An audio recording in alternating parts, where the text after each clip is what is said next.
How's it going, Thrashers? Bit of a late upload today, and this video is about the forbidden guitar technique, the secret guitar technique, whatever. But it's frankly more or less a little bit of like a party trick, interesting thing to work on for showmanship. And I'm making this video partially because I wanted to do a video on this technique and what I think about it and how it is applicable to thrash guitar playing, probably more so than a lot of other genres.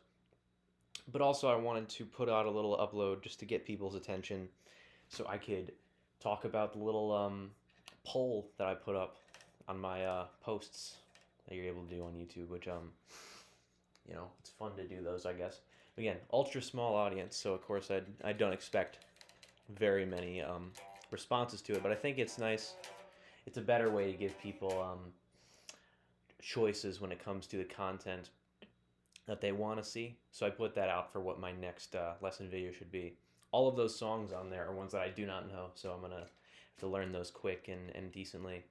But all of them are really fun tunes and really badass and cool sounding, with varying levels of difficulty betwixt them. So without further ado, let's get to talking about it. So what the hell is this technique that I want to demonstrate? Well, it is playing over the top of the neck, like riffs or licks or whatever, like this. When it comes to lead guitar, I'm not fantastic doing this, but for some riffs, they lend themselves to it better than others. And I think my favorite example is the tune Phantasmagoria by Annihilator. It's a really awesome song, and it's the intro riff, but when they speed it up. So this riff, it's following these notes here, 6/5, 5/3,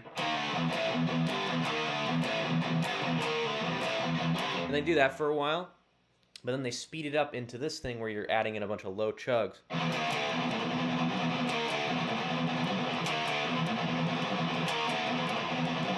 That type of riff. And that lends itself really well if you're able to pull off this over the neck.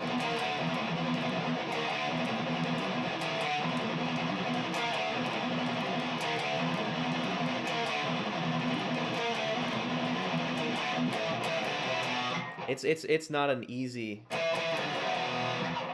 thing to do, but in this little position here, with the way this riff is constructed, it lays itself out well. So I'm going to show you, I guess, how to do it, and maybe I'll think about some other riffs that would be good to get this going. But it's very easy for riffs that are a bunch of chugging and then a bunch of power chords. And the way in which you orient your hand for this is going to be kind of difficult, but I just hope to demonstrate it well. Rather than putting the thumb in the middle of the neck and bring it over like this, I find I get more leverage if I kind of twist it to the side. And I have my thumb kind of like sideways to the neck, like so, and kind of resting almost towards the top of it here. That gives me a little bit more like pressure. And for this particular riff, it's lucky that a lot of the low chugging for these notes, you can do different ways. The way I like to do it is I know for a fact that the only power chords I'm doing are on these two here, on this set of it, the A and the D string right here. And I know I only need to chug these two notes here. So rather than risking not using my pinky and only using these fingers and doing like...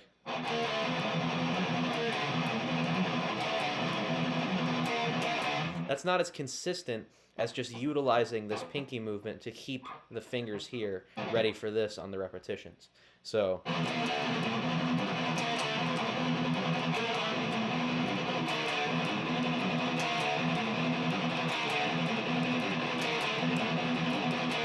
right?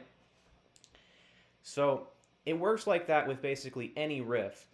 And if you want to get good at, I guess, the shifting, maybe you should try it with some riffs like Master of Puppets would probably be a pretty good one. Like, and it's hard because you kind of have to really angle your fingers up, or else you're muting the low E and only hitting this one note here, which I just did there, because I don't have it proper. You need to make sure you're letting all the strings ring out. The other downside of this technique is that normally if you're playing this riff, you have the flesh here on this part of your finger protecting you from hitting any of the other notes, so you can afford to have sloppier right hand technique. With this technique, though, you have to be laser accurate with your right hand and make sure you're not hitting anything you're not supposed to. But doing any like Master of Puppets would probably be a good start to get used to moving it around.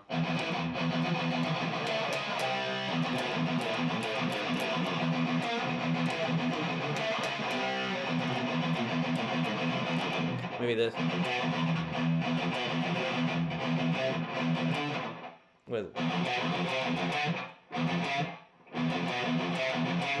it's that, so it's chromatic. So maybe you'd have to do like a pinky thing with these 3 fingers, or maybe like a shift with this one. I would probably do pinky here.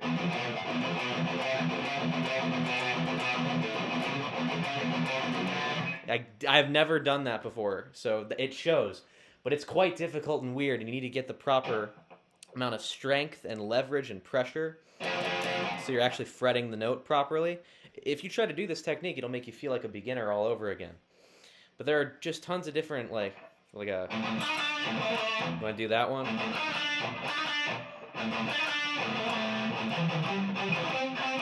That's so weird.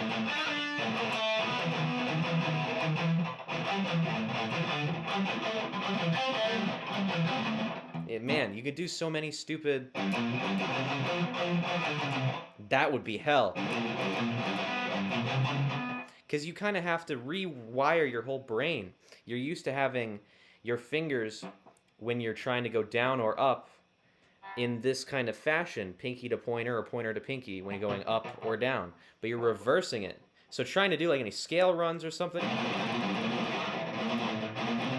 and your fingerings change too. You go from a pointer, middle pinky, to a pinky ring pointer. And it's just so strange. I never understand how some people get fantastic at playing certain riffs with this and some don't. But it's something to look at if you do want to do some sort of crazy show-offy stuff for your live playing. And I guess another aside quickly is someone who does something similar to this is Michelangelo Badio, but his thing is doing like a pedal point lick with like an open string. Something like that, where you're just like switching over and using that kind of thumb anchoring thing. Something like that, or just hopping over as quickly as you can. It's very weird. Or maybe he uses like this finger. I don't know how he does it, but it's interesting to look at. No, I've never done it.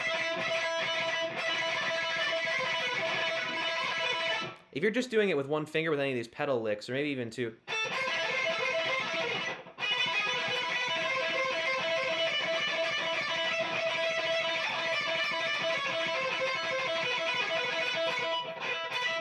And maybe like a...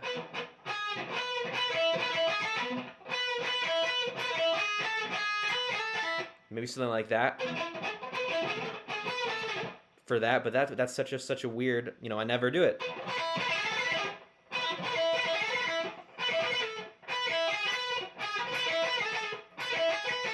Yeah, that type of thing. You gotta get good at that. So maybe like if you're doing an A, that type of thing with downward.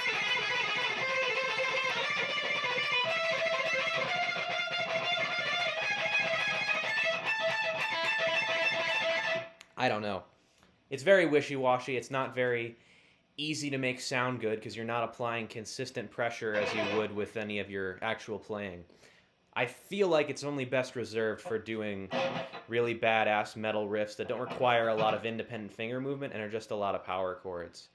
And definitely not open stuff. Well, maybe, I guess. Like if you're trying to do Symphony of Destruction, that gives you some time. If you're bored, that's something funny to do. So, yeah, I guess shedding some light on how to pull this stuff off and try to do it. Just experiment and mess around with this type of idea.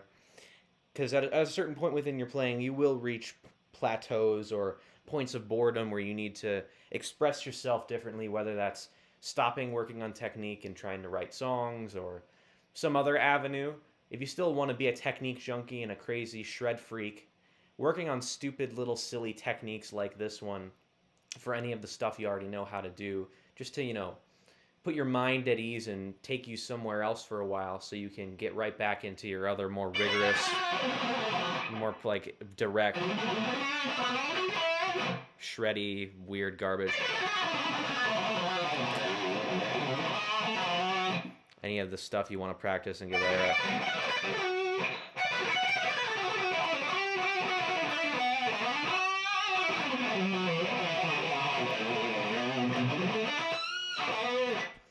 Whatever. So yeah, I hope you enjoyed. Like the video if you enjoy these weird, wacky, stupid ideas of other stuff. Check out that poll and vote on what tune you think I ought to teach next and learn and figure out. And yeah, listen to metal, play metal, be metal, do what you do, have fun, etc., etc., whatever. Peace.